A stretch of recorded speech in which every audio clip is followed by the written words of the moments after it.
Good evening. आज reactions part में आगे बढ़ रहे हैं अपन पी ब्लॉक के रिएक्शन पार्ट में। पी ब्लॉक के रिएक्शन पार्ट में अपन ने ग्रुप 13 पूरा कर लिया है और मैंने कहा था ग्रुप 14 में ज़्यादा कोई समस्या नहीं होनी चाहिए, ग्रुप 14 आप कर लें। ग्रुप 14 में करने से पहले बता दे रहा हूँ कि ग्रुप 14 की जो भी इंपॉर्टेंट बातें हैं बेटा वो पहले से ख़त्म हो चुकी हैं। अगर बोलो कहाँ से कहाँ ख़त्म हुई है मुझे तो पता भी नहीं चला, तो बेटा सिलिकेट नोट कर लेना, silicate, silicon, allotrope of carbon यानी कार्बन के अपर रूप, ये जो पहले अपन ने कर रखे हैं वो बस वही ग्रुप 14 है। अगर आप बोलेंगे नहीं सर ग्रुप 14 तो एनसीईआरटी में और भी दे रखा है, तो बेटा वो जो भी दे रखा है वो सब मैं पढ़ा दूंगा, लेकिन वो उसमें से ज़्यादा आने वाला अगर अपन नीट में देखें, बोर्ड में तो वैसे वो है नहीं, और नीट के पॉइंट ऑफ व्यू से देखें तो नीट में भी उनमें से क्वेश्चन आने की संभावना बहुत कम है। फिर भी मैं यहाँ पे रिएक्शन आपको करवा रहा हूँ, जो सबसे इंपॉर्टेंट रिएक्शन है वो देख लेना, अगर आना होगा उनमें से बचे हुए पार्ट में से तो इनमें से मैं बता रहा हूँ वही आ जाएंगे, कोई ना कोई देख लेते हैं इनको ढंग से। सबसे पहले बात कर रहे हैं बेटा कार्बन, सिलिकॉन, जर्मेनियम, टिन और लेड। बेटा ये ग्रुप 14 एलिमेंट्स हैं, ठीक है ना, ये ग्रुप 14 एलिमेंट्स हैं। यस, ये ग्रुप 14 एलिमेंट्स हैं। ग्रुप 14 एलिमेंट्स हैं कार्बन, सिलिकॉन, जर्मेनियम, टिन और लेड। और इन सब की कॉमन प्रॉपर्टी है कि ये पानी के साथ कोई रिएक्शन नहीं करते, एकदम बीचों बीच है, सब कोवलेंट बॉन्डिंग बनाना पसंद करते हैं जनरली, खासतौर पर ऊपर वाले एलिमेंट्स।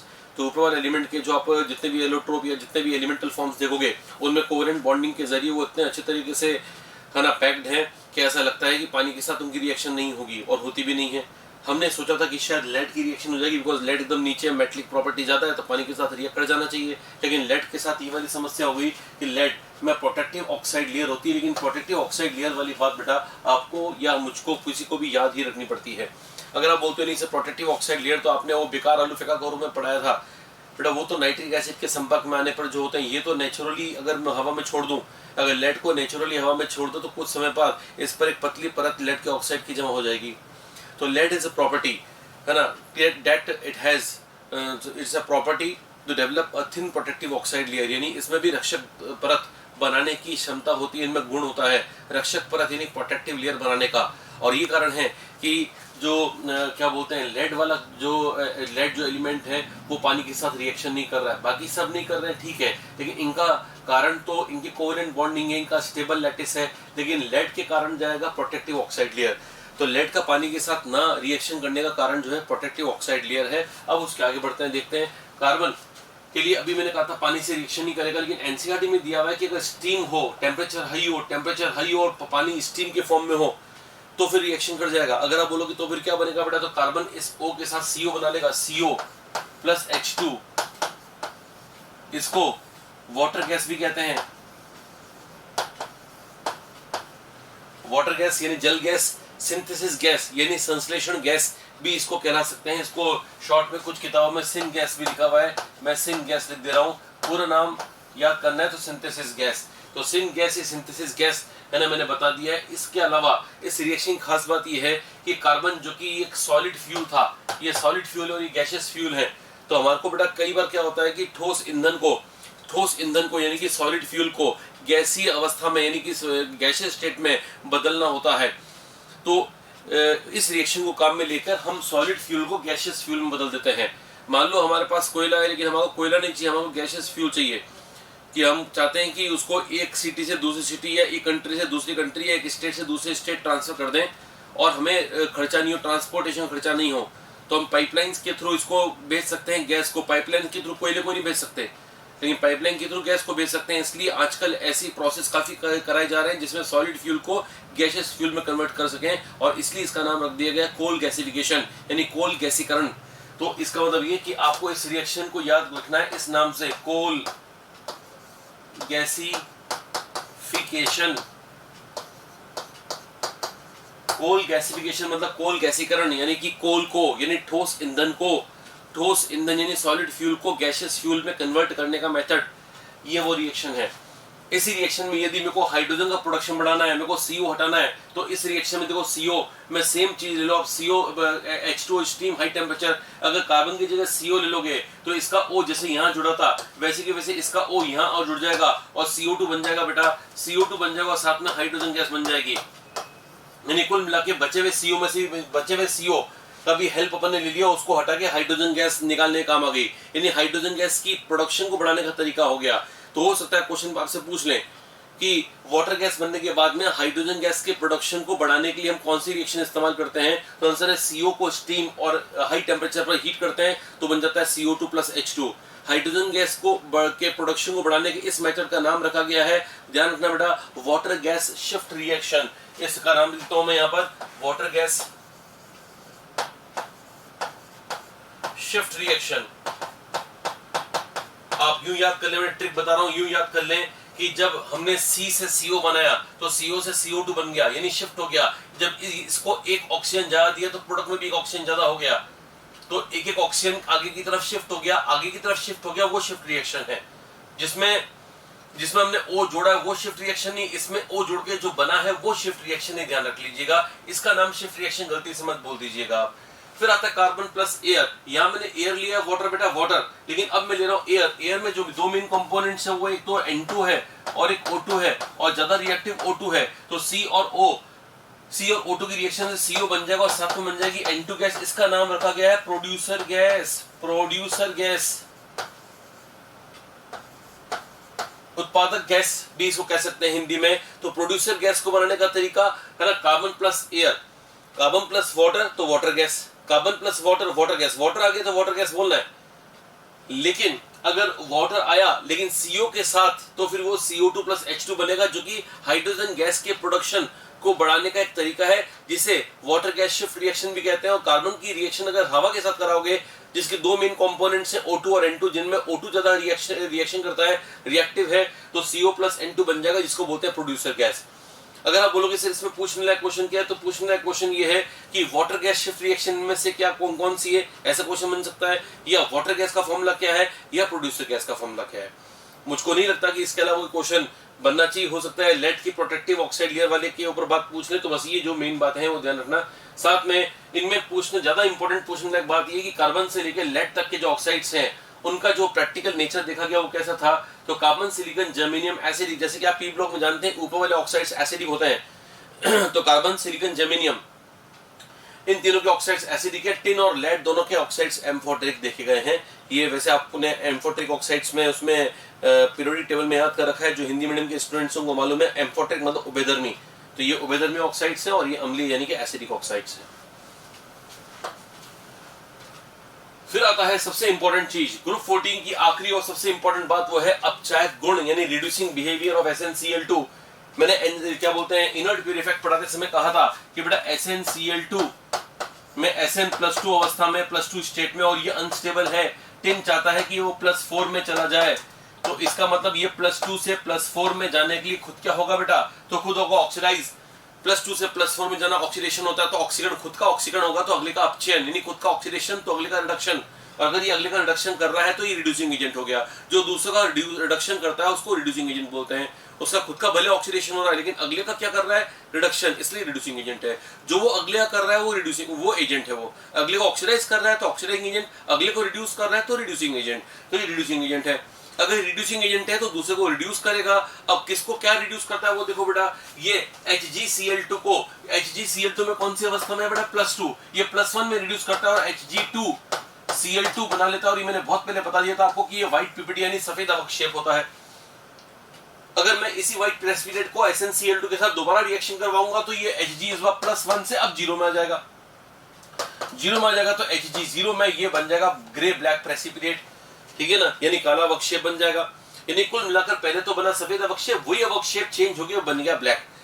हो सकता है क्वेश्चन ऐसा आ जाए, अ कंपाउंड X, ध्यान सुनना, a compound X when react with HgCl2 initially forms a white precipitate Y which slowly convert into grey black precipitate Z, find X, Y and Z। ये पूछ सकते हैं।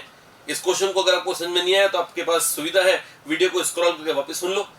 हिंदी मीडियम वालों के लिए बोल देता हूं कि एक SnCl2 एक पदार्थ X के साथ क्रिया करके एक सफेद अवक्षेप Y बनाता है, जो कुछ देर बाद में अवक्षेप Z में, काले अवक्षेप Z में चेंज हो जाता है। तो बताओ X, Y, Z क्या क्या है, तो वो X, Y, Z यहां से निकाल सकते हैं आप। मैंने बोला SnCl2 कंपाउंड X से रिएक्शन करता है तो X HgCl2 है, उसे व्हाइट अवक्षेप बनता है जिसको Y बोल रहा हूं तो वो Hg2Cl2 है, और Z जो कि है ना काला अवक्षेप यानी ब्लैक प्रेसिपिटेट है वो मरकरी हो गया है, ठीक है ना। तो मुझको नहीं लगता इसमें किसी को तकलीफ होनी चाहिए। फिर आप देख लें बेटा, तो बताओ इन दोनों रिएक्शन में SnCl2 क्या कर रहा है, पहले मरकरी को +2 से +1 में और बाद में +2 को +1 को +0 में रिड्यूस कर रहा है। वैसे ही काम SnCl2 दोबारा देखो यहाँ पे क्या कर रहा है, फेरिक +3 में है तो इसको +2 में रिड्यूस कर देगा, FeCl2 बना देगा।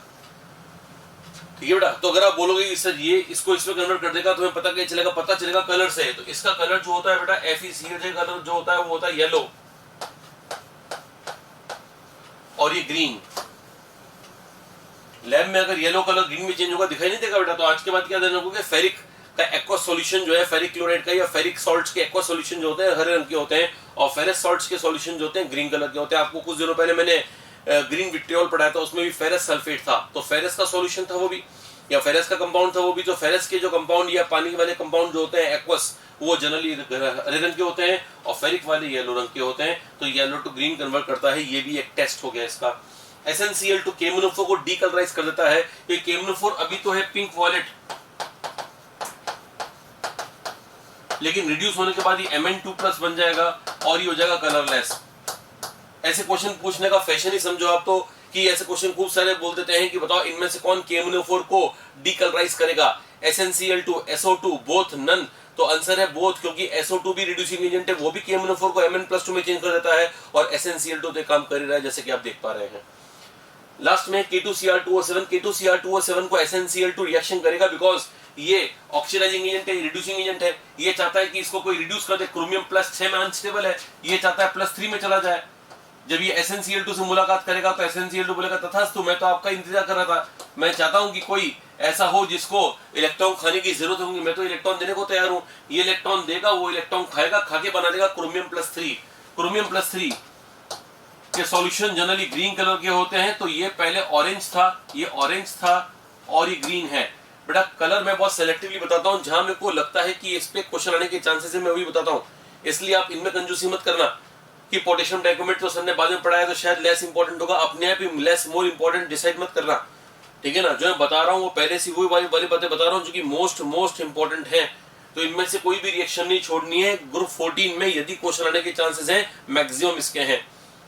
अब देखो आप बेटा, नीट में जो क्वेश्चन बनते हैं वो बनेंगे इन पर ही, लेकिन थोड़ा इनडायरेक्ट बन सकते हैं। जैसे एक बार नीट में क्वेश्चन पूछ लिया था कि इनमें से कौन से दो एग्जिस्ट नहीं करते, ऐसा करके मैंने पहले कराया हुआ भी क्वेश्चन, वो देख लो। क्या FeCl3 SnCl2 साथ में एग्जिस्ट करेंगे, ऐसा मैंने क्वेश्चन कराया हुआ है। आपको वापस सोचो कि बताओ ये दोनों साथ में रिएक्ट करेंगे या रिएक्ट नहीं करेंगे। तो आपका जवाब है ना, अनाची रिएक्शन कर रहे हैं, रिएक्शन कर रहे हैं तो ना तो ये एग्जिस्ट करेगा और ना ये एग्जिस्ट करेगा। ये एग्जिस्ट अलग अलग करेंगे, साथ में नहीं करेंगे, साथ में ही रिएक्ट कर लेंगे। ठीक है ना, रिएक्ट कर लेंगे तो कुछ और ही बन जाएगा। That is what I want to say, कि ये साथ में एग्जिस्ट नहीं कर पाएंगे। चलो जी, अब अपन चलते हैं रिएक्शंस ऑफ ग्रुप 15 पर, जो मेरे को सबसे इंपॉर्टेंट लगता है ना, कि एग्जाम में पूछे जाने के चांसेस सबसे इंपॉर्टेंट सबसे ज्यादा जिसके हैं वो है ग्रुप 14 की रिएक्शंस के। ग्रुप 14 में रिएक्शन अगर आपको, सॉरी ग्रुप 15 की रिएक्शन में अगर आपको क्या बोलते हैं एक्यूरेसी लेनी है और ऐसा करना है कि हमारे को सब कुछ आता है, ये वाली अगर फीलिंग लेनी है, तो उसके लिए सबसे इंपॉर्टेंट है थर्मल डिकम्पोजिशन, यानी ताप अपघटन। जी हाँ, मैंने ताप अपघटन पहले आपको आयनिक बॉन्ड वाले टॉपिक में करवा दिया है, तो आपकी तरफ से ये तकलीफ नहीं होनी चाहिए कि सर आपने ताप अपघटन कहाँ कराया, कहाँ नहीं कराया, वो नहीं, आपको मालूम होना चाहिए मैंने थर्मल डिकम्पोजिशन करवा दिया है। और देखो ये थर्मल डिकम्पोजिशन, ये 3 4 5 6 7 8, ये वाला नहीं है, 8 रिएक्शन थर्मल डिकम्पोजिशन है, जिनमें से मैं डायरेक्टली आपको 2 3 4 5 6 करवा दिया हूं। अगर आप ये वीडियो जब देख रहे हो, आगे देखोगे, तो मैं जब ये सॉल्व करवा रहा हूं तो पॉज कर देना, 1 2 5 6 7 8, है ना, सुन लिया होगा आपने, 1 2 5 6 7 8 ही मैं पहले करवा दिया हूं। आपका काम है कि पहले खुद पुराने नोट्स देखो, और नोट्स भी नहीं, पहले तो ये देखो ऐसे आ रहा है कि नहीं आ रहा है, आपको नहीं आ रहा है मतलब ये कि आपने अच्छे से पढ़ाई नहीं करी बेटा, फिर वो पहले के नोट्स देखो और उसके अंदर देखो कि कैसे मैंने क्या बताया था।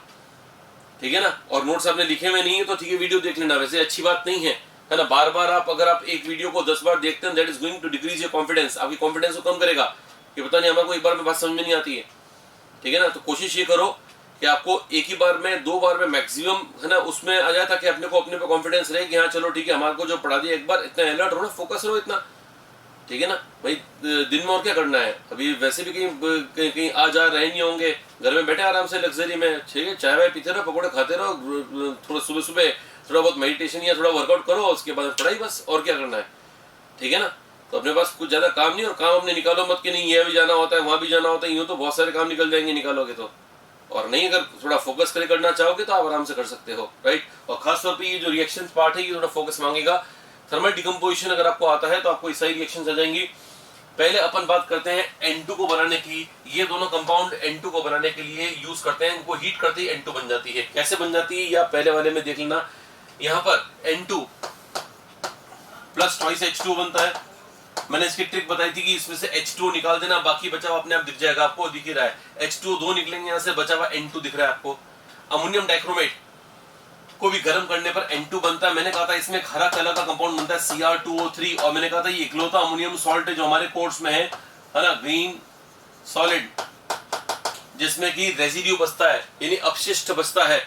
जनरली साधारणतः ये देखा गया कि अमोनियम सॉल्ट्स को गर्म करने पर कोई भी रेजिड्यू नहीं बचता, पूरा सॉल्ट उड़ जाता है ना, डिकम्पोज होकर उड़ जाता है, गैस बन जाती है उसकी। लेकिन यहाँ मेटल होने के कारण ये मेटल का गैसी प्रोडक्ट नहीं बनेगा, मेटल के कंपाउंड गैसियस नहीं होते, इसलिए वो सॉलिड फॉर्म में रह के और वो अपशिष्ट की तरह रह जाएगा, जिसको इंग्लिश में रेजिड्यू कहते हैं। तो कुल मिलाकर अमोनियम डाइक्रोमेट के लिए मैंने पहले बता दिया था, both of this compounds are used to prepare nitrogen gas, यानी इन दोनों को गर्म करने पर नाइट्रोजन गैस मिलती है। नाइट्रोजन को बनाने की विधि हो गई है। अब ये वाले भी नाइट्रोजन को बनाने की विधि, इसको बोलते हैं एजाइड। ये भी एजाइड है। जब एजाइड लेते हैं तो एजाइड में तो शुद्ध नाइट्रोजन है, तो एजाइड में यहाँ तो फिर भी नाइट्रोजन के साथ ऑक्सीजन है, यहाँ नाइट्रोजन के साथ H है, यहाँ पर ऑक्सीजन है। तो यहाँ जो ऑक्सीजन नाइट्रोजन मिलेगी बेटा वो शुद्ध यानी कि प्योर नहीं मिलेगी, इसमें थोड़ा बहुत ऑक्सीजन कंटेंट होगा, थोड़ा बहुत ऑक्सीडाइज हो जाएगी। ये एनसीईआरटी में लिखा हुआ है इनको ऑक्सीडाइज होने पर थोड़ा बहुत N2O या NO या NO2 ऐसे कुछ कंपाउंड मिल सकते हैं, तो इनका ऑक्सीडेशन पार्शियल ऑक्सीडेशन हो सकता है, लेकिन यहाँ पर तो ऑक्सीजन का नामो निशान नहीं है बेटा। तो अगर आपको प्योर नाइट्रोजन गैस बनानी है तो ये लो एजाइड्स, एजाइड को अलग से मैं लिख रहा हूं बेटा, N3- होता है एजाइड, N3- बराबर एजाइड। अगर आप केमिकल बॉन्डिंग में इसका स्ट्रक्चर भूल गए तो स्ट्रक्चर बताया तो N double bond N minus plus minus, ठीक है ना। इस तरह से आप स्ट्रक्चर फटाफट बना सकते हो। लीनियर स्ट्रक्चर होता है, सेंटर वाले नाइट्रोजन sp हाइब्रिडाइज्ड है। इतनी बातें आपको मैंने पहले बताई हुई हैं, वापस मैंने करवा दी, चलो है ना। बेरियम अजाइड, सोडियम अजाइड दोनों में से किसी भी कंपाउंड को गर्म करोगे शुद्ध नाइट्रोजन मिलेगी, वेरी प्योर नाइट्रोजन। एग्जाम में IIT में क्वेश्चन आया हुआ है कि वेरी प्योर नाइट्रोजन को बनाने के लिए इनमें से कौन से कंपाउंड की हीटिंग करेंगे। एक ऑप्शन में दे दिया, एक ऑप्शन में दे दिया, और इन दोनों में से एक ऑप्शन को बना, एक ऑप्शन डेवलप कर दिया। तो जहां भी एजाइड लिखा हुआ है मेटल के साथ में, तो फिर वो नाइट्रोजन गैस बनाएगा। इसमें बेरियम मिलेगा, इसमें सोडियम मिलेगा, और साथ में मिलेगी नाइट्रोजन गैस, और यहाँ पे मिलेगी नाइट्रोजन गैस। इस नाइट्रोजन गैस के बारे में क्या खास बात है बेटा, तो आंसर है very pure and dry. Dry मतलब शुष्क, हिंदी में होता है सूखी हुई नाइट्रोजन, मतलब इसमें पानी बिल्कुल भी नहीं है, क्योंकि पानी के लिए H और O कहां से ला है ही नहीं इसके अंदर। यहाँ पर है तो यहाँ भी पानी रहेगा बेटा, यहाँ तो मैंने लिखा नहीं है, बाकी बैलेंस करोगे तो यहाँ भी पानी आएगा, और यहाँ तो पानी लिख ही दिया है। तो इसका मतलब ये कि इन दोनों अमोनियम नाइट्राइट या अमोनियम डाइक्रोमेट, ध्यान रखना नाइट्राइट है, कुछ लोग नाइट्रेट बोलते हैं जल्दी जल्दी में, नाइट्राइट नाइट्रेट्स में फर्क ही नहीं समझते। NO3 होता तो नाइट्रेट होता, तो अमोनियम नाइट्राइट या अमोनियम डाइक्रोमेट दोनों में से किसी भी कंपाउंड को गर्म करने पर नाइट्रोजन मिलेगी, लेकिन प्योर नहीं मिलेगी। लेकिन अजाइड्स को गर्म करने पर प्योर नाइट्रोजन मिलती है। अजाइड्स की एक और खास बात है बेटा, इनकी रिएक्शन बहुत फास्ट होती है, खास तौर पर सोडियम अजाइड। सोडियम अजाइड की रिएक्शन एकदम वॉलेंट एंड फास्ट रिएक्शन है, गर्म करते ही और एकदम झटके से नाइट्रोजन गैस मिलती है। और ये कारण है कि कार के अंदर आजकल जो कार के अंदर बोलते हैं ना सेफ्टी एयरबैग्स, तो सेफ्टी एयरबैग्स में अंदर कुछ केमिकल होता होगा ना, जो कि एक्सीडेंट होने पर है ना गैस बलून को फुलाता होगा। तो वो जो केमिकल होता है वो ये अजाइड होता है, सोडियम अजाइड। जैसे सोडियम अजाइड को थोड़ा सा हीटिंग होती है, जैसे एक्सीडेंट होने पर कोई मैकेनिज्म से उसकी हीटिंग होती होगी, और हीटिंग होने से नाइट्रोजन गैस बन जाती है हाथों हाथ। तो ऐसे नहीं कि हाइड्रोजन गैस पहले बनी हुई रहती है, पहले बनी हुई होती है, पहले बलून अंदर दिखता होता अपने को, अंदर गैस के अपन गाड़ी के में बैठते हैं तो अंदर कोई बलून तो नहीं दिखता है, लेकिन वो बन जाता है हाथों हाथ, वो फूल जाता है जब है ना ये क्या बोलते हैं कोई एक्सीडेंट होता है, जब कोई ऐसा मिसहैप होता है कि टक्कर लगती है तो अपने आप बन जाता है। तो हो सकता है कभी ऐसा क्वेश्चन आ जाए, ऐसे एम्स के अंदर पहले ऐसे क्वेश्चन आ जाते थे जो कि इन बातों पर बेस्ड कॉमन नॉलेज पर है ना, common use of science and technology पर जो होते हैं क्वेश्चन वो आ जाते थे। तो अगर नीट में भी ऐसे पैटर्न फॉलो हुआ तो हो सकता है कभी क्वेश्चन आ जाए कि safety air bags of car, यानी कार में जो सुरक्षा के लिए जो एयर बैग हवा की थैलियां रखते हैं उनमें कौन से केमिकल को यूज करके उसमें और कौन सी गैस को इस्तेमाल किया जाता है। तो गैस को इस्तेमाल नहीं करते, गैस हाथों बनाते हैं, वो गैस बनाते हैं नाइट्रोजन, और केमिकल लेते हैं सोडियम एजाइड। ये सारे थे 5 से लेके 8 तक, सारे के सारे अमोनिया बनाने वाले कंपाउंड थे। मैंने कहा था अमोनियम के साथ में क्लोराइड, ब्रोमाइड, सल्फेट, कार्बोनेट में से कोई भी हो तो अमोनिया बना देना। तो इन सब से अमोनिया बनाना है, इन सब में अमोनिया बनेगी। NH3 तो कॉमन होगा। अगर आप बोलोगे सर साथ में यहाँ क्या बनेगा, तो यहाँ साथ में अमोनिया तो बनेगी। अमोनिया तो यहाँ से तक सब में है, लेकिन साथ में पहले वाले में बनेगा HCl, इसमें बनेगा HBr, इसमें मैंने कहा H2CO3 और लास्ट में मैंने कहा H2SO4, right. HCl, HBr, H2CO3 और H2SO4 ये वाले बनेंगे। फिर आते हैं अपन 9th रिएक्शन में, अमोनियम हैलाइड और OH माइनस की रिएक्शन, यानी कि अमोनियम का सॉल्ट बेसिक मीडियम में जाएगा तो क्या करेगा, एकदम सिंपल कॉमन सेंस वाली रिएक्शन है, कुछ भी रटना नहीं है। दुनिया कोई भी अमोनियम सॉल्ट लिया ना, बताओ मेरे को बेसिक मीडियम OH माइनस को क्या अच्छा लगता है, तो बेस को अच्छा लगता है एसिड। आपने सुना भी होगा एसिड को बेस पसंद है, वो कुछ लोग गाने के फॉर्म में गाते हैं उसको, पता नहीं किसको क्या पसंद बताते हैं, लेकिन मुझको तो लगता है कि ज़्यादा सही जो टेक्निकली सही स्टेटमेंट है वो तो भाई एसिड को बेस पसंद है, तो बेस को भी एसिड पसंद हुआ, तो बेस ये है OH माइनस, एसिड क्या है H प्लस, तो ये इस मॉलिक्यूल में ढूंढेगा क्या कहीं H प्लस है। अगर मैं आपसे सवाल पूछता हूँ बेटा कि बताओ इसमें कहीं H प्लस निकलने की संभावना है, आंसर इज यस। अमोनियम में से H प्लस निकाल दो तो अमोनिया मिल जाएगी। बताओ अमोनिया मिलके क्या करेगी, तो आंसर बाहर निकल जाएगी, क्योंकि ये बेस अमोनिया को लात मार के बाहर निकाल देगा, बिकॉज बेस को बेस पसंद नहीं होता है, तो ये बेस स्ट्रॉन्गर है तो अमोनिया को जो वीकर बेस है उसको बाहर निकाल देगा। यानी कुल मिला के क्या करना है अपने को, अमोनियम सॉल्ट की रिएक्शन बेसिक मीडियम से कराने पर अमोनिया गैस को निष्कासित करवा देना है, उसको रिलीज करवा देना है, तो यहां पर अपने को मिल जाएगा अमोनिया गैस इवॉल्व्ड। ठीक है बेटा, बताओ ये सभी रिएक्शन किसको प्रिपेयर करने के लिए, 5, 6, 7, 8, 9 ये सब अमोनिया को प्रिपेयर करने के लिए रिएक्शन हो गई, ये N2 को प्रिपेयर करने के लिए रिएक्शन हो गई। ठीक है ना, चलो आगे बढ़ते हैं। ये सब रिएक्शंस में जो 8 तक रिएक्शंस हैं बेटा वो तो आपको ऐसे आनी चाहिए थी, 3 और 4 आपके लिए कुछ नई रिएक्शंस हैं, वो मैंने पहले नहीं बताया था हालांकि। अब देखते हैं 10th Haber's process. Haber's process में कुछ नहीं बेटा, इंडस्ट्रियल प्रोसेस है, ध्यान रखना, इंडस्ट्रियल यानी औद्योगिक विधि है क्या करने की, तो अमोनिया बनाने की। तो मैं यहाँ लिख रहा हूँ, बस ऐसा लिख रहा हूँ, industrial method to prepare ammonia. Ammonia को बनाने की ये औद्योगिक विधि है। इसमें क्वेश्चन अगर आते हैं तो chemical equilibrium point of view से आएंगे बेटा, अपने इनॉर्गेनिक में इसकी है ना बहुत ज्यादा इंपॉर्टेंस नहीं है, बस इतने ध्यान रखो ये रिएक्शन में N2 प्लस 3H2 की रिएक्शन से बनता है ट्वाइस NH3। आयरन कैटलिस्ट लेते हैं इसमें, ठीक है ना, मोलिब्डेनम वगैरह के ऑक्साइड्स या मोलिब्डेनम वगैरह कंपाउंड्स को अपन प्रोमोटर की तरह यूज करते हैं। तो कुल मिलाकर आपको इतना ध्यान रखना है कि हेबर्स प्रोसेस में N2 plus 3H2 iron catalyst की उपस्थिति में ट्वाइस अमोनिया देता है। अगर मैं इस रिएक्शन को रिवर्सिबल मानूं बेटा, एक बार आप देखें बेटा chemical equilibrium point of view से, क्योंकि अपने को तो केमिस्ट्री पढ़नी है, वो चाहे इनॉर्गेनिक हो चाहे फिजिकल हो, कोर्स में दोनों ही होते हैं। ट्वाइस अमोनिया ये रिएक्शन है, प्लस हीट।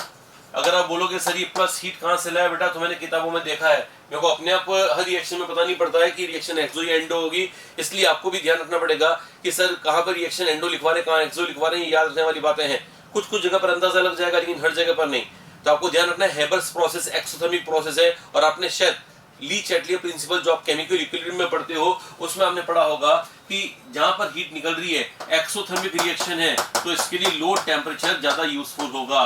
तो आप ध्यान रखना बेटा, एग्जाम में सबसे जो फेमस इसका क्वेश्चन बनता है हेबर्स प्रोसेस का, वो ये है favourable condition.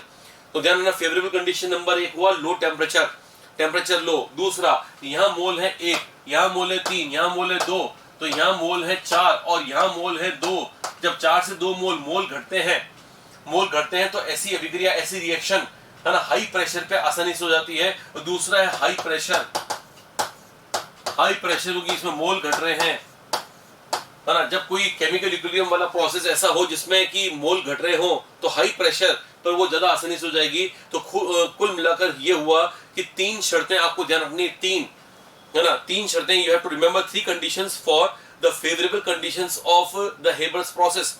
Condition number 1, temperature should be low, यानी तापमान होना चाहिए कम। Condition number 2, pressure should be high, यानी दाब होना चाहिए अधिक। तीसरा, presence of catalyst like iron, यानी आयरन जैसे उत्प्रेरक की उपस्थिति भी आवश्यक है।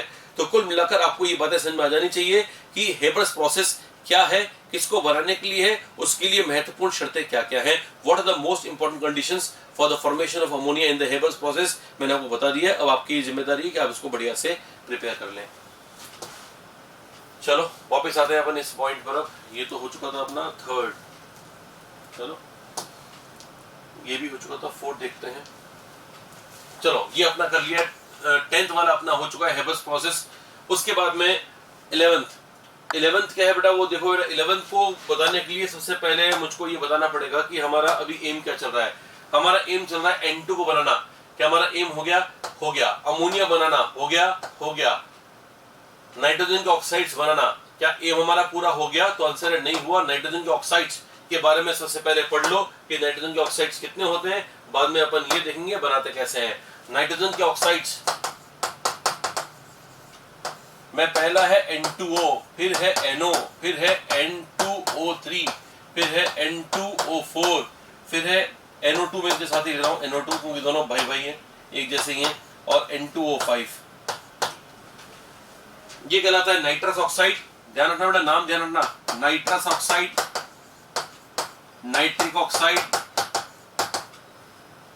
ये अब इसको मैं बताऊंगा नहीं क्योंकि ये इतना आसान है कि आप अपने आप ही कर लोगे। कितने नाइट्रोजन दिख रहे हैं बेटा? दो को क्या बोलते हैं? Die nitrogen trioxide, die nitrogen tetroxide, nitrogen dioxide, die nitrogen pentoxide. बस जो पहले दो हैं उनके अंदर थोड़ी दिक्कत होती है। अगर आप बोलोगे सर आपने जल्दी कैसे, आपने तो रट रखे होंगे, तो मैंने ऐसे नहीं कर रखा है। मैंने क्या कर रखा है कि मेरे को ऑक्सीडेशन स्टेट से निकलना आता है। मैं ऑक्सीडेशन स्टेट कैसे निकालना, देखो इसकी ऑक्सीडेशन स्टेट है +1 और इसकी है +2, इसकी है +3, इसकी है +4, इसकी है +5। अभी तक की केमिस्ट्री जो मैंने पढ़ाई उसमें आप सीख गए होंगे कि लोअर ऑक्सीडेशन स्टेट या निम्न ऑक्सीकरण अवस्था वालों को अस बोलते हैं, उच्च वालों को इक बोलते हैं। ये अस है, ये इक है। जब अस और इक हम नाम दे चुके हैं तो इनमें हमने अस और इक नाम नहीं दिया, हमने जितने नाइट्रोजन दिख रहे हैं उसके हिसाब से नाम देना पसंद किया। तो ये dinitrogen trioxide, dinitrogen tetroxide, nitrogen dioxide, dinitrogen pentoxide. दूसरा आपका क्वेश्चन ये हो सकता है कि सर ये आपने साथ साथ क्यों लिखे, क्योंकि इन दोनों की अवस्था बेटा सेम है, +4। यानी नाइट्रोजन के +4 अवस्था के दो ऑक्साइड्स हैं, NO2 और N2O4। फर्क सिर्फ इतना सा है कि इसके पास अनपेयर्ड है और जब ये अनपेयर्ड डाइमर बना लेता है तो ये बन जाता है, यानी NO2 ऐसा होता है बेटा, NO2 ऐसा होता है। अनपेयर्ड इसके पास है, अगर एक और NO2 इसके आसपास दिखाई दे तो ये दोनों आपस में द्विलक यानी डाइमर बना लेंगे, जिसका फॉर्मूला होगा N2O4 और ये होगा डायमैग्नेटिक। यानी इसके पास कोई भी अनपेयर्ड इलेक्ट्रॉन नहीं है लेकिन इसके पास अनपेयर्ड इलेक्ट्रॉन है। तो इसका मतलब NO2 और N2O4 में कुछ समानता भी है, कुछ अंतर भी है। समानता ये है कि ये और ये है ना, दोनों में ऑक्सीडेशन स्टेट सेम है, लेकिन अंतर ये है कि इन दोनों में मैग्नेटिक कैरेक्टर डिफरेंट है। दिस कंपाउंड इज पैरामैग्नेटिक यानी ये अनुचुंबकीय है, जबकि ये डायमैग्नेटिक यानी प्रतिचुंबकीय है। इस तरह के नाइट्रोजन के ऑक्साइड्स को प्रिपेयर करो। नाइट्रोजन के ऑक्साइड्स के बारे में एक और खास बात, ये दोनों जो ऑक्साइड्स हैं ये न्यूट्रल ऑक्साइड्स हैं और ये सारे के सारे एसिडिक ऑक्साइड्स हैं। नाइट्रोजन के ऑक्साइड्स को बनाने के पहले हमारे को पहले यह आना चाहिए नाइट्रोजन के ऑक्साइड्स होते कितने होंगे, नाम क्या है, उनकी ऑक्सीडेशन स्टेट क्या है, वगैरह वगैरह। आपके लिए अच्छा होगा कि अगर आप एनसीईआरटी से देखेंगे, स्ट्रक्चर्स भी एक बार देख लो तो अच्छा रहेगा। वैसे स्ट्रक्चर मैंने आपको केमिकल बॉन्डिंग में सिखा रखे हैं, खास तौर पे NO2 का स्ट्रक्चर काफी इंपॉर्टेंट है, वो मैंने आपको बता रखा है पहले। चलो हमारे को एक बेसिक नॉलेज हो गई अब कि थर्ड, चलो हमें एक बेसिक नॉलेज हो गई कि नाइट्रोजन के ऑक्साइड्स, चलो हमें बेसिक नॉलेज होगी कि नाइट्रोजन के ऑक्साइड्स कितने होते हैं, क्या होते हैं। अब उनको बनाने का तरीका, उनको बनाने के लिए वापस मैं कहूंगा थर्मल डिकम्पोजिशन आपको आना चाहिए। थर्मल डिकम्पोजिशन में 11th का, अगर आप बोलोगे सर 11th का आपने ऐसे 11, 12, 13, 14 ऐसे क्यों नहीं करवाया बेटा, 11th का A से लेकर F तक सारे मेथड्स में A से लेकर F तक 11th की पूरी रिएक्शन जो है वो डेडिकेटेड है ना, यानी नाम लिख दी गई है, किसके नाम लिख दी गई है, ऑक्साइड्स के नाम, नाइट्रोजन के ऑक्साइड्स। तो ये नाइट्रोजन के ऑक्साइड्स, नाइट्रोजन के ऑक्साइड्स का प्रिपरेशन है, का प्रिपरेशन शॉर्ट में लिख दिया है। नाइट्रोजन ऑक्साइड्स का प्रिपरेशन A से लेकर F तक है।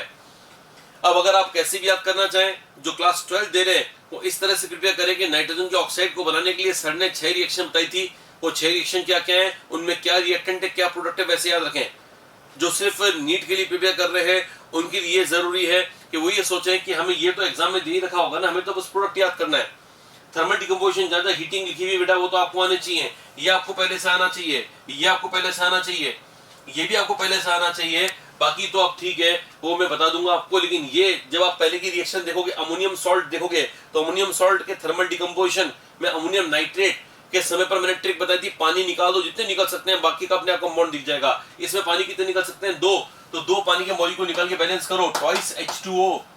अब बैलेंस करोगे तो N2O मिल जाएगा आपको, N2O है नाइट्रस ऑक्साइड, यानी हमने N2O बनाना सीख लिया। पहला ऑक्साइड जो मैंने कुछ देर पहले बताया, first oxide N2O, nitrous oxide हमने बनाना सीख लिया, इसको लाफिंग गैस भी कहते हैं। फिर आपके पास आता है PbNO3। अगर आप बोलोगे नहीं सर फिर तो बी कराओ सी कराओ, तो मैं भी नहीं कराऊंगा बी और सी। अगर आप बोलोगे क्यों नहीं कराओगे, तो बस मेरी इच्छा है, मैं नहीं कराऊंगा, क्योंकि मैं जानता हूं कि अभी कराने से आपको समस्या हो जाएगी। इसलिए डी वाला देख लो, लेड नाइट्रेट। लेड नाइट्रेट मैंने आपको नाइट्रेट का थर्मल डिकम्पोजिशन पढ़ाया हुआ, उसमें बताया था कि हाईफाई नाइट्रेट्स टूटने पर 3 भाग में कन्वर्ट हो जाते हैं। पहला भाग PbO, दूसरा भाग NO2, तीसरा भाग O2 NO2 बना लिया अपन ने। बताओ NO2 कैसी गैस है? पैरामैग्नेटिक गैस है बेटा। तो NO2 को अगर आपको N2O4 में कन्वर्ट करना है तो क्या करो, ठंडा कर दो। NO2 को ठंडा कर दोगे तो इसके 2 मॉलिक्यूल्स पास में जो होंगे वो चिपक जाएंगे, क्योंकि दोनों के पास अनपेयर्ड इलेक्ट्रॉन है। जब दोनों के पास अनपेयर्ड है, यहाँ भी NO2 है बेटा, इसके पास भी अनपेयर्ड है, एक और NO2 है, इसके पास भी अनपेयर्ड है, इसके पास अनपेयर्ड, इसके पास अनपेयर्ड। तो जैसे इनको ठंडा करोगे कूल, तो ये आपस में चिपक जाएंगे और बन जाएगा N2O4। ये बना दिया मैंने N2O4। ये रहा NO2 के पास अनपेयर्ड है, N के पास 7 इलेक्ट्रॉन, इसके पास 8 इलेक्ट्रॉन, दोनों के मिला 15 भी ऑड नंबर है, इसके पास भी अनपेयर्ड इलेक्ट्रॉन। जब NO2 को मिलाओगे तो ये रिएक्शन करके बना लेगा N2O3। N2O3 में नाइट्रोजन की स्टेट आ गई +3, यानी +1 वाला ऑक्साइड हमने बना लिया है, +3 वाला बना लिया है, +4 वाले दोनों बना लिए हैं, +4 वाले दोनों बना लिए हैं। आगे एक तो रिएक्शन बच गई B और एक रिएक्शन बच गई है F। पहले अपन F को देख लेते हैं। P4O10। बेटा जब मैं आपको साइक्लिक स्ट्रक्चर्स करवा रहा था तो शायद मैंने आपको बताया था कि P4O10 एक अच्छा डिहाइड्रेटिंग एजेंट है, यानी एक अच्छा निर्जलीय कारक है, यानी पानी को निकाल देता है मॉलिक्यूल में से। तो इसमें से कितने पानी के मॉलिक्यूल निकल सकते हैं? तो आंसर है नहीं निकल सकते, क्योंकि पानी के मॉलिक्यूल में तो H2 होता है। मैं आपको कितनी बार सिखा चुका हूं कि अगर किसी कंपाउंड में H और O है और उसमें से पानी निकालना है, लेकिन H पूरे नहीं है, तो 2 मोल ले लो बेटा। तो इसके इस पूरे HNO3 के 2 मॉलिक्यूल्स ले लो आप। क्या अब इसमें से पानी निकल सकता है? तो आंसर इज यस, निकल सकता है। कितने निकल सकते हैं? तो आंसर एक ही तो निकल सकता है। तो अगर एक पानी का मॉलिक्यूल निकलेगा, -1 H2O करोगे तो बताओ क्या बचेगा? तो H2O तो निकल गया, N बचेंगे 2 और O बचेंगे 6, लेकिन 6 में से एक यहाँ गया तो बचेंगे 5। तो आंसर बचेगा N2O5। N2O5 यानी HNO3 को डिहाइड्रेट करने से N2O5 बना। डिहाइड्रेट किसने किया? निर्जलीकृत किसने किया? तो आंसर है P4O10। यानी P4O10 आज के बाद याद रख लीजिएगा कि एक अच्छा डिहाइड्रेटिंग एजेंट है। ये ऑर्गेनिक में भी सर आपको कहीं ना कहीं पढ़ाएंगे कि P4O10 कुछ ऑर्गेनिक कंपाउंड्स को डिहाइड्रेट करता है। जैसे मैंने देखा था कि वो कार्बोक्सिलिक एसिड्स से एनहाइड्रेट बनाने में या एमाइड से साइनाइड्स बनाने में काम आता है। उसी प्रकार से यहाँ पर भी नाइट्रिक एसिड को कन्वर्ट कर रहा है N2O5। क्या N2O5 में और पानी निकलने की है ना गुंजाइश है? तो आंसर नहीं है, और इसलिए इसको बोलते हैं एनहाइड्राइड। अगर ये एनहाइड्राइड है तो एनहाइड्राइड हमेशा किसी कंपाउंड में से पानी निकलने से बनता है। तो कौन से कंपाउंड में से बना है? HNO3 में से बना है, इसलिए इसको किताबों में बोलते हैं, किताबों में इसका नाम लिख रखा है, ये HNO3 का एनहाइड्राइड है। तो मैं भी इसको यहाँ पे लिख दे रहा हूं, anhydride of HNO3। Anhydride of HNO3 थोड़ा छोटा लिखा है, लेकिन बोल बहुत तेजी से रहा हूं मैं। तो अगर आप आपके तक मेरे शब्द वैसे नहीं पहुंच रहे हैं, आंखों से आपको दिखाई नहीं दे रहा है, तो कानों को यूज करो, है ना, उनको यूज करके और फिर बना लो कि क्या लिखा है सर ने, एनहाइड्राइड ऑफ HNO3। ठीक है ना, यानी HNO3 का एनहाइड्राइड है। हिंदी वाले सुन लो कि उसको अलग सी लैंग्वेज में नहीं बोलते, उसको ये बोलते हैं HNO3 का एनहाइड्राइड कहते हैं। तो मैं क्वेश्चन एग्जाम में जो पूछते हैं वैसे बता रहा हूं, इनमें से कौन HNO3 का एनहाइड्राइड है? पहला N2O, दूसरा NO, तीसरा N2O4, तीसरा N2O5। तो ध्यान रखना आंसर N2O5 ही जाएगा और कोई नहीं जाएगा। चलो अब रह गया C भी हो गया, A C D E हो गया, F भी हो गया। आपके पास एक ही ऑक्साइड बचता है, वो है B, और ये सबसे डेंजरस है, सबसे खतरनाक है, और इसलिए सबसे इंपॉर्टेंट भी है। ऐसा क्वेश्चन बेटा एग्जाम में मैंने कभी देखा नहीं है, NCERT में है तो जरूर, लेकिन अगर आगे बेटा मुसीबत होने वाली है, क्योंकि बहुत कम लोग हैं जो इतना याद कर रख पाते हैं। मैं आपसे पूरा सिखा दूंगा मैं आपको। मैं फिर भी आपसे बोलूंगा कि घर पे 2-3 बार कम से कम ऐसे याद रखो, NaNO2 की रिएक्शन डाइल्यूट सल्फ्यूरिक एसिड और फेरस सल्फेट की उपस्थिति में होने पर NO गैस बनती। ये लाइन याद करने की ऐसे कैसे कोशिश करो। अगर आप बोलते नहीं सर कारण, मेरे को अच्छे लगते हैं वो बच्चे जो कि कारण पूछते हैं, हालांकि इनॉर्गेनिक में कई बार ऐसा होता है कि कारण नहीं, ऐसा ही होता है कि भाई ऐसा ही है, बस मेरी मर्जी ऐसा ही है। ठीक है ना, मैं भी कई बार बोलूंगा, ठीक है ना, लेकिन मैं कोशिश करता हूं कि मेरे को ऐसे बोलने की बार बार जरूरत ना पड़े। कहीं पर भी ऐसा भी हो कि मेरे पास कोई एक्सप्लेनेशन भी हो, और इसका मेरे पास एक्सप्लेनेशन है, क्या है एक्सप्लेनेशन वो आप सुने।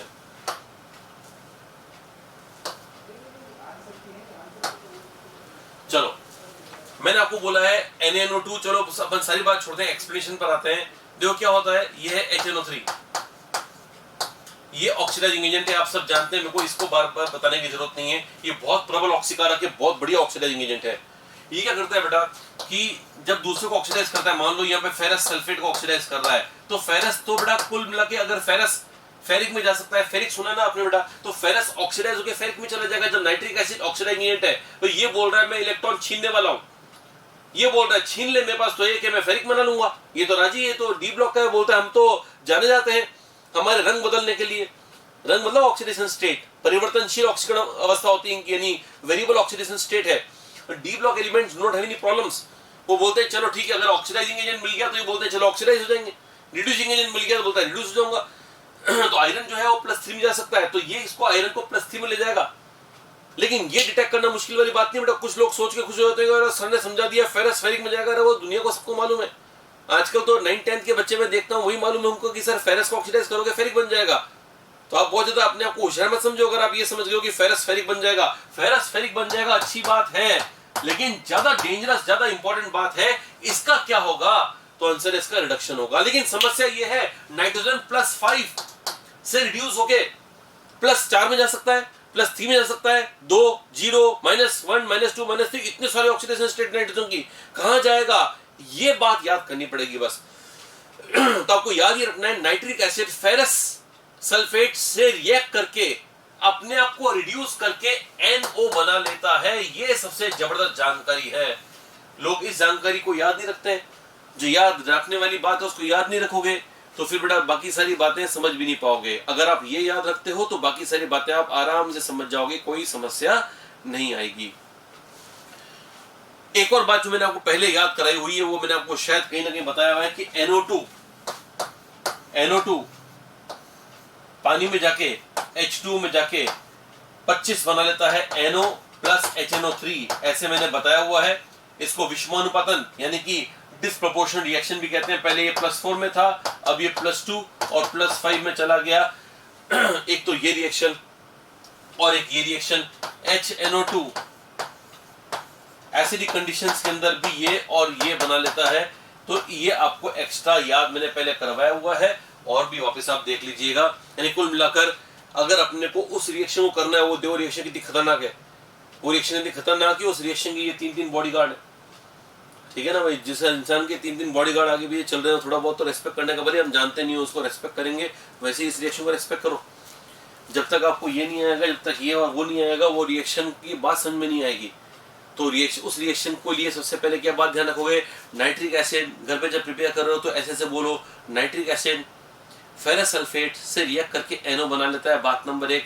बात नंबर 2, NO2 पानी में डिस्प्रोपोर्शनेट यानी विषमानुपातित होकर NO और HNO3 बना लेता है, और ऐसे कैसा डिस्प्रोपोर्शन HNO2 भी देता है एसिडिक कंडीशंस के अंदर। अगर ये मालूम है तो मैं नहीं मान सकता कि आपको वो रिएक्शन में कोई समस्या होगी।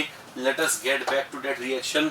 उस रिएक्शन को एक बार वापस देखते हैं। ये पहुंचे अपन नंबर था, चलो ये देखते हैं। बिल्कुल मिल गया, देखो NaNO2 dilute H2SO4। अब मैं आपको बताता हूँ इस रिएक्शन को लेकर। हाँ अगले लेते हैं, ये ना देखो, ये रिएक्शन है NaNO2 और डाइल्यूट H2SO4 और यहाँ FeSO4। ये Na+ है और NO2- है। बेटा Na+ तो स्टेबल आयन है, इसका ऑक्टेट कोर है, वो रिएक्शन नहीं करना चाहता है, इसको बोलते हैं स्पेक्टेटर यानी दर्शक आयन। दर्शक होते हैं ना बेटा, आते तो हैं लेकिन मैच नहीं खेलते, सुना होगा ना दर्शकों के बारे में, दर्शक आयन कहलाता है। ये दर्शक होते हैं, आते हैं, आजकल तो खैर कोई दर्शक वर्शक कुछ नहीं है, मैच ही नहीं चल रहे हैं, ठीक है ना। लेकिन तो भी अगर दर्शक को देखें, दर्शक आते हैं मैच खेलने के लिए, तो बाद में ये तो ना बोलते हैं कि 5 घंटा हो गए बैठ इतने समय तक मैच देख रहे हैं, 2 बॉलें खिलाओ, ऐसा कभी नहीं बोलते। तो इसका मतलब सोडियम आयन भी ऐसे ही होता है, ये कभी खुद कोई बॉल नहीं खेलेगा, खुद कोई रिएक्शन नहीं करेगा, ये बस होते हुए देखेगा रिएक्शन। सोडियम मेटल की नहीं बोल रहा मैं, आयन की बोल रहा हूँ, आयन, सोडियम आयन दर्शक आयन है। तो ये क्या करेगा, ये कोई रिएक्शन नहीं कर रहा, बस ये रिएक्शन करेगा, ये अपने ढूंढेगा कैटायन, NO2- को मिलेगा यहाँ से H+, क्योंकि एसिडिक मीडियम में H+N तो होते हैं, तो ये अपना H+N सप्लाई करेगा और वो H+N जुड़ जाएगा यहाँ पर। अगर यहाँ H+N जुड़ गया तो बन गया HNO2 जिसका नाम है नाइट्रस एसिड। और अभी भी बताया था, थोड़ी देर पहले मैंने बताया था, जो मैंने कहा था 3 बॉडीगार्ड, 3 में से एक ये।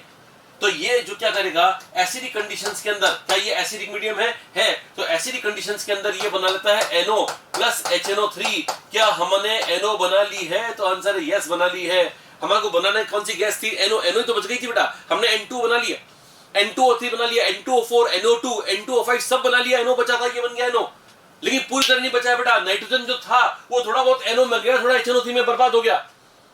क्या कोई ऐसा कंपाउंड है जो HNO3 को NO में कन्वर्ट कर सके? ऐसा कोई मैंने बताया थोड़ी देर पहले, याद करो। तो आंसर यस बताया था, और वो ये कंपाउंड है फेरस सल्फेट। ये फेरस सल्फेट नीचे बैठा बेटा अपना इंतजार कर रहा है कि कब इसमें से है ना कंपाउंड मिले, ये वाला HNO3, और कब मैं इस पे अटैक करके इसको NO में कन्वर्ट कर दूं। ये काम करेगा फेरस सल्फेट FeSO4, अब इसको NO में कन्वर्ट कर देगा। यहां भी NO, यहां भी NO ही NO, सब जगह NO हो गया। इसका मतलब NO इसका मेन प्रोडक्ट हो गया। यानी इस पूरी बकवास को न लिख के, अगर मुझको 1 वर्ड में आंसर देना है, मुझको ये पूरा न लिख के बस एक गैस बनानी है, क्या बनेगा? तो आंसर है NO, है ना। अपने नोट्स में लिखते समय ये जरूर, इंग्लिश मीडियम वाले ये जरूर लिख देना कि ऐसा नहीं कि आप लिख दे नो कि सर बोर्ड कुछ नहीं होगा, नो रिएक्शन, ऐसा मत कर देना, है ना। पूरे मेहनत में पानी फेर दोगे, सोचोगे कि हाँ सर ने बहुत अच्छा तरीका बताया कि NaNO2 और डाइल्यूट सल्फ्यूरिक एसिड और फेरस सल्फेट आपस में कोई रिएक्शन नहीं करते, सर ने साफ साफ लिखा है नो। तो ये नो कौन सा वाला है? नाइट्रिक ऑक्साइड वाला नो है, ध्यान रखना, ये नहीं वाला नो नहीं है। चलो मेरे ख्याल से ये सब कुछ आपको क्लियर हो गया होगा। तो क्या याद कर लोगे? मैंने कहा ना इतना सब कुछ नहीं करना है। अगर आपको सिंपल चाहते हो कि नहीं हमारे को तो बस फटाफट पकी पकाई रेडीमेड बता दो सर क्या है एग्जाम के हिसाब से, तो एग्जाम के हिसाब से तो ठीक है। लेकिन अगर बीच की ये वाली चीज़ें आ गई बेटा, हालांकि ये चीज़ें IIT JEE में और पहले एम्स में ज़्यादा आती थी, लेकिन अगर इन बीच की चीज़ों पर क्वेश्चन आ गया बेटा तो फिर वो क्रिटिकल हो जाएगा, फिर मेरी जवाबदारी हट जाएगी वहाँ से। इसलिए अपनी जवाबदारी को हटाने के लिए ही मैंने यहाँ पर ही बता दिया है कि अब मेरे को बताने के बाद मेरे को अब संतुष्टि अंदर से रहती है कि हाँ चलो अब तो बीच में से भी क्वेश्चन आ गया तो मेरे विद्यार्थी कर लेने चाहिए, जो कि फोकस है, अलर्ट है, आँख खोल के और कान खोल के सुन रहे हैं, देख रहे हैं, समझ रहे हैं, सब कुछ कर रहे हैं। वो उनको टेंशन लेने की जरूरत नहीं है, बढ़िया कर लेंगे वो। चलो भाई 3 हो गया था, 4 हो गया था, 4 में कुछ बचा गया? हाँ ये अपन ने यस कर दिया, और यहाँ पर क्या बनाना है बेटा? NO बनानी है, ठीक है। चलो 12वां है ओस्टवाल्ड प्रोसेस। अब 12वां प्रोसेस क्या? ओस्टवाल्ड। ओस्टवाल्ड किस चीज का है? तो आंसर है नाइट्रिक एसिड को बनाने का मेथड है। नाइट्रिक एसिड को इस मेथड से बनाया जाता है, इसको बोलते हैं Ostwald process for the industrial preparation of HNO3। HNO3 यानी नाइट्रिक अम्ल के औद्योगिक निर्माण के लिए जो विधि काम में लेते हैं वो ओस्टवाल्ड प्रोसेस, राइट। चलो अब इस प्रोसेस को समझो। इस प्रोसेस को समझना क्या है, एक लाइन एक बात है वो याद करनी पड़ेगी आपको, बाकी मैं समझा दूंगा आपको क्या है वो। देखो अमोनिया, अमोनिया को जब हवा में प्लेटिनम कैटलिस्ट आपको याद करना पड़ेगा, हाई टेम्परेचर याद करना पड़ेगा। हाई टेम्परेचर और प्लेटिनम कैटलिस्ट की प्रेजेंस में जब एयर ऑक्सीडाइज करता है अमोनिया को, तो अब याद क्यों करना है वो बता रहा हूं बेटा, मेरे को कहां समस्या होती बताता हूं मैं आपको। -3 ऑक्सीडेशन स्टेट में इसको ऑक्सीडाइज करोगे तो नाइट्रोजन कहां जाएगा बेटा? NO बनेगा या NO2 बनेगा या N2O3 N2O4 कुछ भी बन सकता था बेटा। आपको याद करना पड़ेगा कि इस प्लेटिनम कैटलिस्ट की प्रेजेंस में ओस्टवाल्ड नाम के साइंटिस्ट ने एक कंपाउंड बनाया, वो कंपाउंड था NO। तो आपको याद करना पड़ेगा कि पहले रिएक्शन में गैस बनती है NO गैस, हमारे को कहां तक जाना है? हमारे को पहुंचना है HNO3 तक। वो तो HNO3 में इनके ऑक्सीडेशन स्टेट क्या है? तो आंसर है +5। यहां कहां पहुंचे हैं? +2 तक। तो इसको और ऑक्सीडाइज करना पड़ेगा। तो जो NO मिली उसको ऑक्सीजन के प्रेशर में वापस रिएक्ट करवाते हैं और अब बन जाता है NO2। आपको ध्यान रखना, पहले स्टेप में 1 O जोड़ना, दूसरे स्टेप में टोटल 2 O। ऐसे कुछ लोग सोचते हैं अच्छा पहले स्टेप में 1 O, दूसरे स्टेप में 2 O, तो इसमें 2 O और जोड़ दो। वैसे नहीं, total 2 oxygen. By the end of second step 2 oxygen हो जाने चाहिए। पहले स्टेप में 1 O दिखेगा, दूसरे स्टेप में 2 O दिखेंगे। ऐसे याद करो। और अगर आप किसी की समस्या है कि सर ये तो NO2 बना है, +4 में है, हम तो वहां जाना चाहते थे, तो बेटा अभी थोड़ी देर पहले मैंने बताया था कि NO2 को पानी में डालने पर 25 बन जाता है, याद है? बस वही रिएक्शन काम में लो, यानी थर्ड रिएक्शन। NO2 पानी में डालो, 25 बनाओ। 25 क्या? 25 पहला NO, 25 में 5 क्या? HNO3। ये है +5, ये है +2, ये दोनों मिलाकर हो गए 25 +2 और +5 25। ये याद करने का तरीका डिस्प्रोपोर्शनेशन रिएक्शन कहलाती है, हिंदी में विषमानुपातन अभिक्रिया कहते हैं। तो NO2 पानी के अंदर NO + HNO3 बना रहा है। मेरे ख्याल से सब लोगों को ये बात एकदम बढ़िया तरह से क्लियर हो गई होगी। तो ये तीनों मिलके है ओस्टवाल्ड प्रोसेस। अब ओस्टवाल्ड प्रोसेस को आपको याद करना है। स्टार्टिंग कैसे करनी है मैं बताता हूं। स्टार्टिंग करनी है अमोनिया से। बोलना ऐसे बोलना, अमोनिया को हवा में ऑक्सीडाइज करते हैं प्लेटिनम की उपस्थिति में, प्लेटिनम की प्रेजेंस में, तो NO बना, पहले A को जुड़ा, अगले स्टेप में NO को ऑक्सीडाइज करवाया तो NO2 बना, और तीसरे स्टेप में NO2 को पानी में डिस्प्रोपोर्शनेट करा के 25 बना दिया। बस ऐसे याद करो, 3-4 बार बोलोगे, मेरे ख्याल से आपको याद हो जाना चाहिए। तो अपन आते हैं वापस उसी पॉइंट पर। किस पॉइंट पर थे बेटा अपन? ये रहे, ये देखो, ये क्वेश्चन एग्जाम के हिसाब से लिखवा है मैंने। एग्जाम में ऐसा आएगा, X gas, Y gas, X gas, Z liquid. अब आप बताओ फटाफट X गैस क्या है? तो X गैस का आंसर है, ये रहा नया कलर का पेन, इसको मैं लिखता हूं NO, इसको मैं लिखता हूं, क्या बोलो बेटा, बोलते रहो ना, NO2। और इसको क्या लिखो बेटा, X क्या है? तो X पहले आ चुका है NO, तो ये है NO, वापस NO। बताओ Z लिक्विड कौन है? तो मैंने कहा था 25 में ये हो गया, 2 5 वाला क्या था, HNO3। मेन हीरो तो ये तो है ना बेटा।